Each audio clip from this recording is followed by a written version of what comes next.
Hey, what's going on, guys? It's been a while. It's that time of the year again.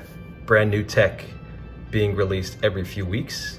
And today, I've got the all-new Samsung Galaxy Z Flip3, also called the Z Flip3 5G. And this is a retail unit from T-Mobile, not a review unit of any kind. Just came in the mail today. I was a little bit surprised, got my shipping notification in the morning, and a few hours later, the phone was here.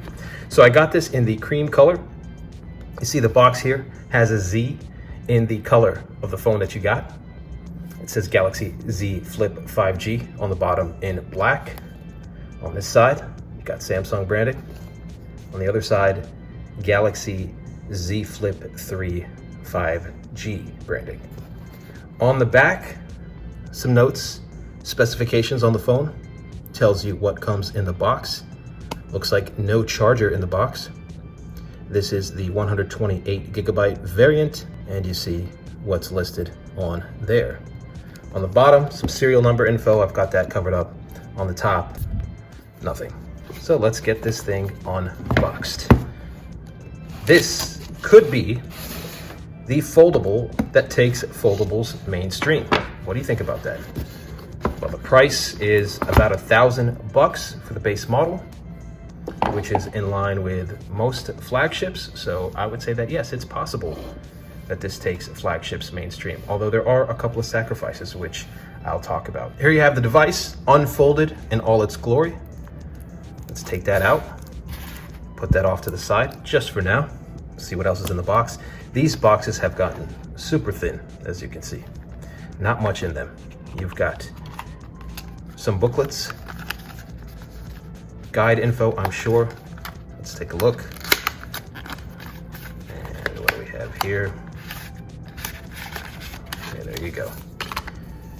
You've got terms and conditions, a quick start guide. You've got information in Spanish as well. And this little one-page pamphlet here says, a world of benefits is waiting for you. Your Galaxy foldable device comes with additional perks. Scan the QR code to discover the exclusive benefits for Galaxy Z owners. I believe there could be some coupons to some places, like in previous Samsung foldables, and maybe a free replacement for the screen, one free replacement. So we'll file those off to the side. You also get a USB-C cable, and it's USB-C to USB-C, as you can see there, and no charging brick, as we've come to expect now. That may be a thing of the past, although the Tom Brown edition of these foldables does come with a charger. So, all right, on to the main event here. This would be my first foldable. I have held a few that belong to others. This would be the first one that I own and got with my money. So here you see, looks like almost a regular slab from the front. Of course, we know that it folds. On the sides, we've got a pretty uniform metal chassis here. No curvature of the screen or the back. And let me peel all this off here. There's that cream color. I gotta say, I do wish that Samsung went with more classic colors with their flagships. For example, instead of this cream off-white here, maybe a gold. Instead of that phantom black, which looks a little spray painted to me. I would have preferred maybe more of a gunmetal of some sort. But of course, that's all subjective. I really liked how they did black on the S10 series, for example. And I definitely wish the metal chassis was polished, but they saved that just for the Tom Brown edition this time around. So let's unwrap this.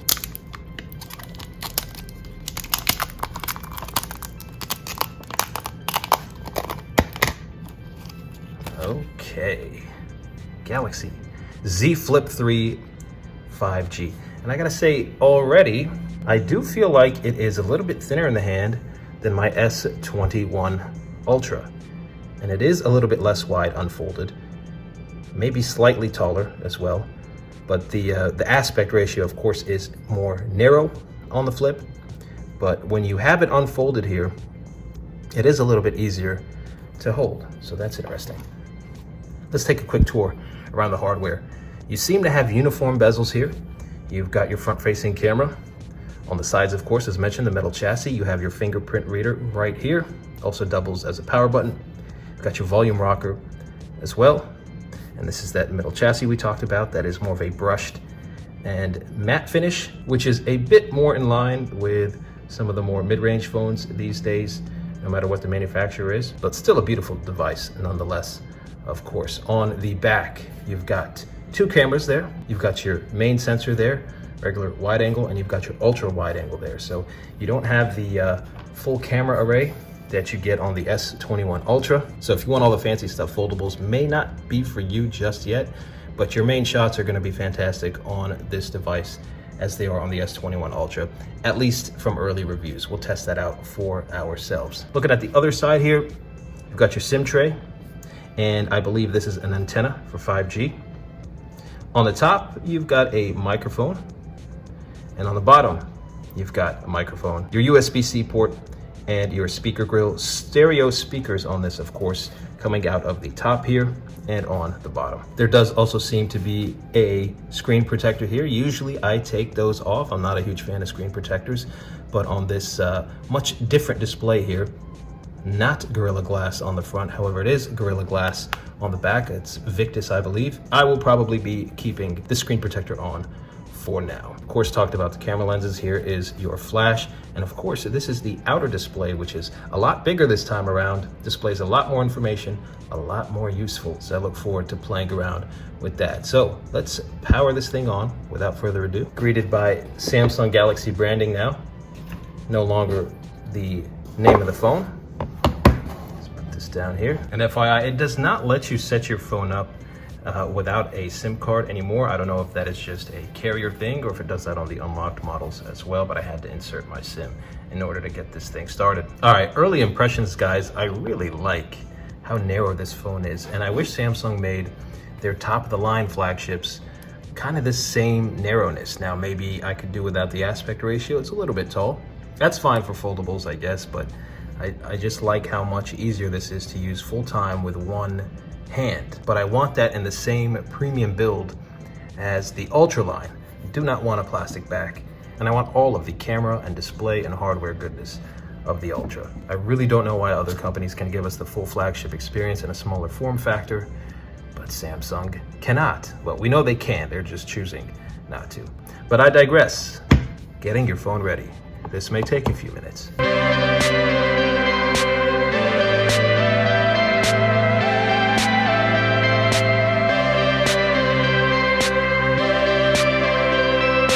All right, so let's start off by setting up a pin. I'll do fingerprints first, but it'll probably make us set up a pin before doing that. Let's go continue, and we will set up that pin first. You can, of course, do a pattern instead. And as this gets set up, I'll show you some more of the hardware here. You see there are little kind of bumps on the corner there. Can you see that? Not sure how well that shows up on camera. There we go. And those bumps are on either side of the bottom. They are not on the top. And of course, that is to protect the phone while closing it. You can choose to install some of those T-Mobile apps or not upon setup. Not a whole lot of bloatware. I'm sure there will still be some by the time this phone sets up and we take a look at the apps. But in general, I have no problem with the carrier versions of phones, from T-Mobile especially. All right, we've got two-step verification here, which is fine with me. I appreciate that. I'll go ahead and accept that from my S21 Ultra. More T-Mobile stuff that you can opt in or out of. I'm going to opt out of that, and I'm going to accept and submit. Some information here about taking care of your phone. Kind of a warning screen here at the end of the setup. Pressing the screen or the front camera lens with a hard or sharp object such as pen or fingernail may cause damage such as scratches or dents. When you fold the phone, make sure there's nothing inside such as a card, keys, or coins. This phone isn't dust resistant. Exposure to small particles such as sand may cause damage. This phone is water resistant, IPX8. Immersion in any liquid other than fresh water, such as salt water or alcohol, can damage your phone. Don't remove the protective film on the main screen or apply unapproved films or stickers, as doing so can damage your screen. Your phone contains magnets. Keep it away from credit cards, implantable medical devices, and other devices that may be affected by magnets. So keep those things in mind when you're using a foldable, at least the current generation of foldables. So we're all set up. I'm gonna tap on finish, and we are in, guys. Let's check this out here. So of course, We've upgraded to a 120 hertz display with the Flip 3, as opposed to the previous generation, which was a 60 hertz display. And here we go, setting up my apps and such, and can already see the difference with that scrolling. Let's go into settings and check some things out here. Let us check out our storage, for example. Here we go, battery and device care.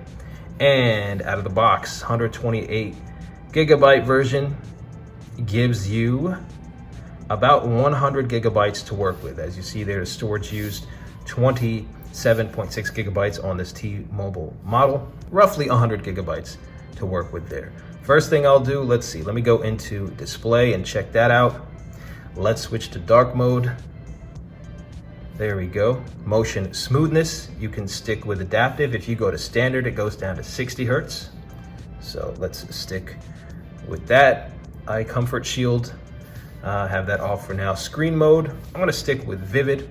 Here's how it looks with natural, but these Samsung displays in vivid mode just look absolutely spectacular. Screen timeout, I'll change that to a minute. Your edge panels here, as you can see, I am going to shut those off for now. If you wear gloves, for example, heightening the touch sensitivity could be helpful to you. And of course, you got all of the regular settings that you would ordinarily have on any Samsung flagship, plus a few that will obviously be exclusive to foldables, for example.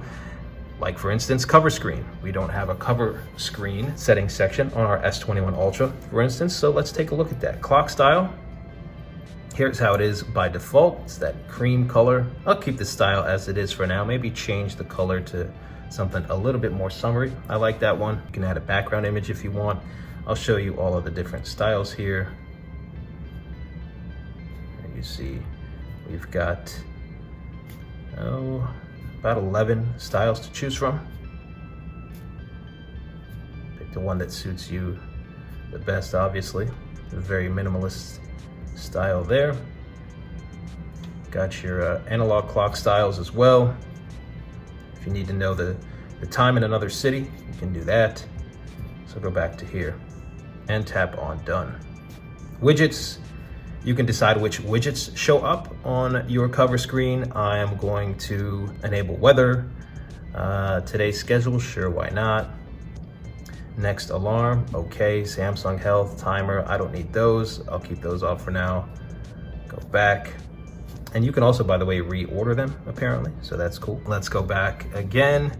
And let me go back into display and I'll scroll down to navigation bar, and I prefer navigation swipe gestures. So I'll go to that, gesture hints, don't need that, and boom, we've got our gestures enabled now. So it's obviously works a lot like any other Samsung flagship, any slab phone from Samsung. You've got your gestures going and it looks like a normal phone, but of course you can flip it. I'm going to close it for the first time. Very nice. Very firm hinge. So it's not something that falls very easily. Of course, who knows how long that'll hold up. And there you saw there, you had you had your clock widget there on the cover screen. So I'll tap that again. And I think, how do I go to the next sections there? Oh, double tap, flip. Do I flip up? Do I flip? There we go. Oh, all right, I'm still getting used to this. It wanted to open Samsung Pay.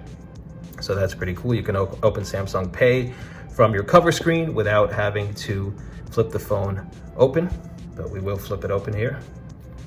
Yeah, this is, I don't know if I wanna, well, you can do that apparently, so I just did it. I don't know how often I wanna do that. Feels like it's a little bit rough on the phone, but hey, if you're buying a flip phone, you might as well treat it like the old flip phones of yesteryear. Let's check out some of our wallpapers. Go to My Wallpapers. And these are the wallpapers that come with the Galaxy Z Flip3 5G. So some of these are video wallpapers. Let's go into this one. And got a purple one here, probably for the lavender version of this phone. Got a golden one. Kind of a teal or aqua with the purple. Pretty nice designs and color combinations here.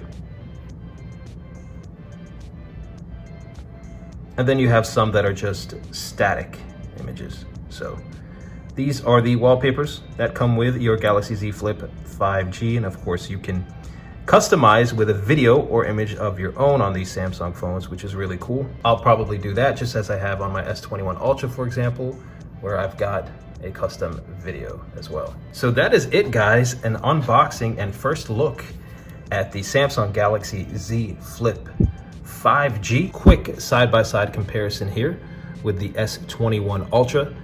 As mentioned, the Z Flip 3 5G is a little bit more narrow, and I prefer it. It's actually a little bit more comfortable in the hand, more comfortable to do things one-handed full time. The aspect ratio is taller though, so it may seem a little funny to you at first, especially if you're coming from like an iPhone, where the aspect ratio is much shorter than most Android flagships. If we compare side by side here, I would say that the Flip may look a little bit thicker to the eye, but that is because it is not tapered on the front and back like it is on the S21 Ultra 5G, where the front display is a little bit curved and the back has some curvature. So that metal chassis is just wider, but the phone itself does not feel thicker at all. Quick comparison from the top. As I said, I think it looks considerably more premium to have a polished metal chassis, but they saved that for the Tom Brown edition this time around. But that stuff is subjective. Some of you may prefer the brushed or matted metal. If you do, then you will like this even more. So I've got more coverage on tap for the Galaxy Z Flip 5G. If you want to see some of the official cases for this, go ahead and hit that subscribe button to be notified when that's out. I also plan to get the Galaxy Watch 4 in here, and even the Pixel 6 Pro once that's officially announced. So if you're as excited as I am as a tech enthusiast for this time of year, then I think you'll enjoy what's coming on this channel. And if you like this video, go ahead and let me know so I know what exactly to cover for you on the channel, and I will see you guys soon.